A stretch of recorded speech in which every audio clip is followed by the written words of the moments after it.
Imaginez un homme qui possède tout, sauf l'essentiel. C'est là que commence notre histoire. Alexander Hayes, 45 ans, était l'un des magnats les plus redoutés et les plus riches d'Amérique. Fondateur d'un empire technologique qui s'étendait de New York aux quatre coins du globe, il vivait entouré de gratte-ciel et de contrats valant des milliards. On le surnommait le milliardaire de glace. Pas de fête mondaine, pas d'interview, pas d'excès visible, seulement des chiffres, des bilans et une solitude abyssale. Derrière la façade de l'homme intouchable régnait un silence étouffant. 3 ans plus tôt, la mort brutale de son épouse, Amelia, avait brisé le dernier souffle de chaleur qui animait son existence.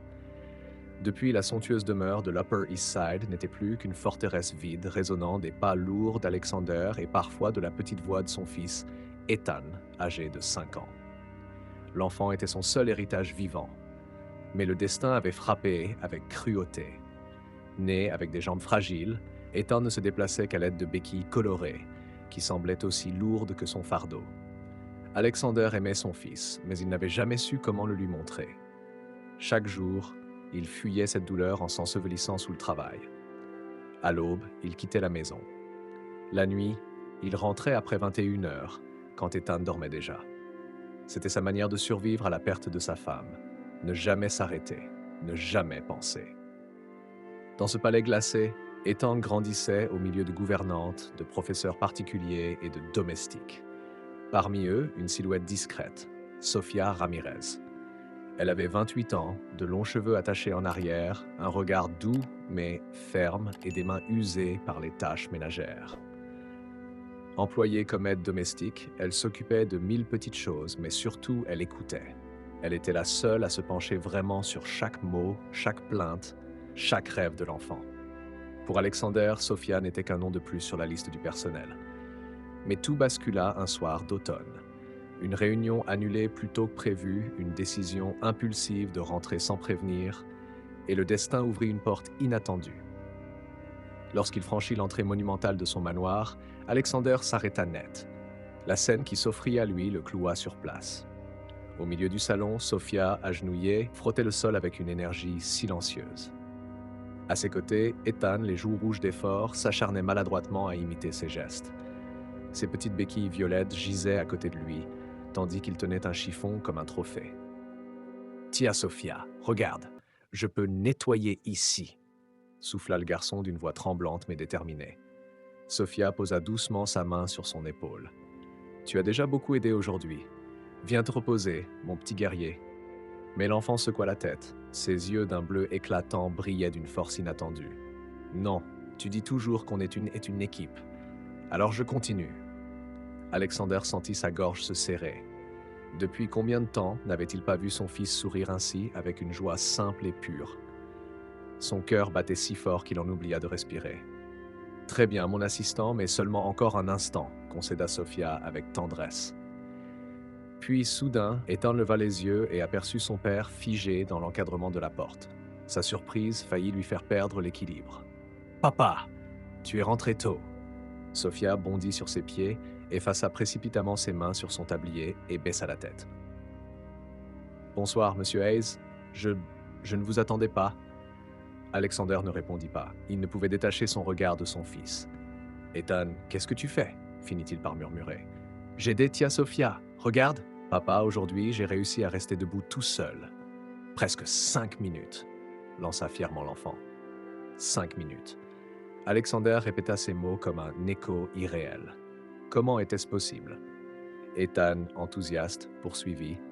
Tia Sofia me fait pratiquer chaque jour. Elle dit qu'un jour, je pourrai courir comme les autres enfants. Un silence lourd envahit le salon. Alexander se tourna vers Sofia. Elle baissa les yeux, ses mains nerveuses se tordant. Monsieur, ce n'était qu'un jeu. Je ne voulais pas outrepasser mes fonctions, balbutia-t-elle. Mais Ethan s'interposa, son petit corps tremblant entre eux. Papa, tia Sofia est incroyable. Quand je pleure de douleur, elle reste avec moi. Elle dit que je suis fort, que je suis un vrai guerrier. Ces mots frappèrent Alexander en plein cœur. Quand avait-il, lui, parlé ainsi à son propre fils? Il inspira profondément. Ethan, monte dans ta chambre. J'ai besoin de parler avec Sofia. Le garçon hésita, mais Sofia lui adressa un sourire rassurant. Alors, Avec ses béquilles résonnant sur chaque marche, il disparut en haut de l'escalier. Juste avant de tourner, il lança d'une voix claire: Papa, Tia Sophia est la meilleure personne du monde. Alexander resta seul face à elle. Pour la première fois, il remarqua ses genoux marqués par les heures passées à genoux, ses mains rougies par le frottement des chiffons. Une femme invisible, mais présente, qui donnait à son fils ce qu'il n'avait jamais su offrir. Le silence du salon semblait peser plus lourd que les murs de marbre. Alexander fit un pas vers Sophia. Chaque geste, chaque respiration révélait son trouble.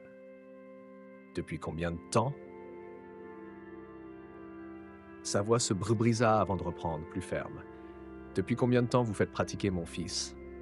Sophia inspira profondément, ses mains toujours crispées. Depuis environ 6 mois, monsieur, mais seulement pendant mes pauses. Je n'ai jamais négligé mon travail. Alexander fronça les sourcils. 6 mois et vous n'avez jamais rien dit. Vous n'êtes pas payé pour ça. Non, monsieur. Je n'attendais rien. Je voulais simplement aider. Ethan a besoin de croire qu'il peut avancer. Ces mots étaient simples, mais chacun d'eux frappait Alexander comme un coup de marteau. Il sentit son cœur se serrer davantage. Pourquoi? Pourquoi dites-vous qu'il est spécial? Sophia releva enfin la tête. Ses yeux bruns, humides, brillaient d'une sincérité désarmante. Parce qu'il ne renonce jamais, même quand la douleur le fait trembler. Parce que malgré ses jambes fragiles, il pense toujours aux autres avant lui. Votre fils a une force que peu d'adultes possèdent. Ces mots transpercèrent Alexander comme une lame. Jamais il n'a regardé Ethan avec cette tendresse. Jamais il n'avait su voir ce que Sophia voyait chaque jour. Il fit un pas de plus. D'où tenez-vous tout cela? Ces exercices, ces méthodes, où les avez-vous appris? Sophia hésita. Son regard se perdit au sol, comme si elle fouillait dans un passé qu'elle aurait préféré taire. Après un long silence, elle murmura: Mon frère cadet, Carlos, il est né avec les jambes faibles, lui aussi. J'ai grandi à ses côtés. J'ai appris chaque geste, chaque exercice, chaque souffle de courage pour l'aider à marcher. Toute mon enfance, c'était lui et moi dans les salles de kinésithérapie, dans les couloirs d'hôpitaux. Alors quand j'ai vu Ethan, je n'ai pas pu détourner les yeux. Sa voix se brisa légèrement. Pardonnez-moi si j'ai dépassé mes limites, monsieur Hayes. Mais votre fils, il est si seul. Et vous êtes toujours absent. J'ai seulement voulu qu'il sourie davantage. Un enfant doit pouvoir rire chaque jour. Alexander resta figé. Ses poings se serrèrent malgré lui. Depuis combien de temps n'avait-il pas entendu le rire de son fils résonner dans cette maison? Était-il vraiment devenu un étranger pour lui? Après un silence lourd, Alexander reprit, la voix plus douce. Sophia, pourquoi travaillez-vous ici comme domestique? Vous avez des connaissances que beaucoup envieraient. Vous pourriez être thérapeute. Vous êtes doué avec les enfants. Un léger sourire amer apparut sur ses lèvres. Parce que je n'ai pas de diplôme, monsieur. Tout ce que je sais, je l'ai appris en soignant mon frère. Dans ce pays sans papier officiel, vous n'êtes rien. Alors je travaille. Je prends ce que je trouve pour faire vivre ma mère et Carlos. Il a 16 ans, il va à l'école le matin et aide à l'épicerie familiale l'après-midi. Ma mère, elle, nettoie des bureaux la nuit. Nous nous accrochons, mais chaque jour est une bataille. Ces mots tombèrent comme un coup près. Alexander sentit un mélange de honte et d'admiration l'envahir. Honte d'avoir ignoré cette femme qui donnait tant à son fils. Admiration devant son courage et sa dignité. Il s'approcha encore, jusqu'à presque entendre le battement rapide de son cœur. Vous faites tout cela, et pourtant, vous trouvez encore la force de vous occuper d'Ethan?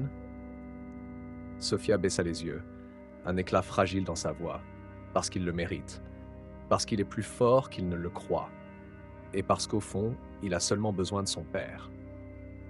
Alexander sentit son souffle se couper. Ses yeux se posèrent sur l'escalier où Ethan avait disparu quelques instants plus tôt. Pour la première fois, il osa se demander « Et si c'était moi, le véritable absent ?» Un bruit léger de bois frôlant le marbre interrompit le silence. Alexander et Sophia levèrent les yeux. Sur l'escalier, une petite silhouette s'avançait à pas hésitants. Les béquilles d'Ethan résonnaient dans l'air comme un rappel douloureux de sa fragilité. L'enfant chuchota timidement. « Papa, tu es encore là ?» Alexander, surpris par la question, sentit sa voix se radoucir malgré lui. « Tu devrais dormir, mon garçon. » Ethan hocha la tête, mais son regard inquiet trahissait une peur plus grande que la fatigue. J'avais peur que tu renvoies Tia Sophia. Cette phrase transperça Alexander comme un glaive. Pourquoi penses-tu cela demanda-t-il presque paniqué. Le petit baissa les yeux. Parce que maman renvoyait toujours les domestiques quand quelque chose ne lui plaisait pas. Et tout à l'heure, tu avais l'air si fâché.